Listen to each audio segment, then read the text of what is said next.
गोंदिया जिल्ह्यात 2026 नवीन वर्षाच्या पहिल्याच दिवशी वाहतुकीचे नियम मोडणाऱ्या आणि मद्यपी वाहन चालकांवर जिल्हा वाहतूक शाखेने मोठी कारवाई केली आहे। या मोहिमेत नियमांचे उल्लंघन करणाऱ्या शेकडो वाहन चालकांना पोलिसांनी चांगलाच दणका दिलाय।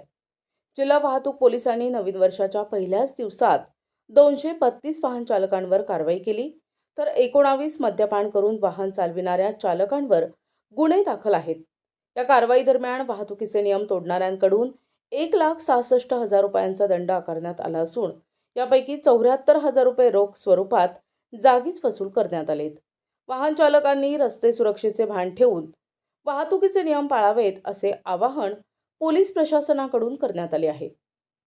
गोंदिया जिल्हा पोलीस दल तसेच वाहतूक शाखा यांनी सन 2025 या वर्षास निरोप देत नवीन 2026 वर्षाचं स्वागतासाठी संपूर्ण जिल्ह्यामध्ये आदरणीय गोंदिया जिल्ह्याचे पोलीस अधीक्षक साहेब यांनी नाकाबंदीचं आयोजन केलेलं होतं।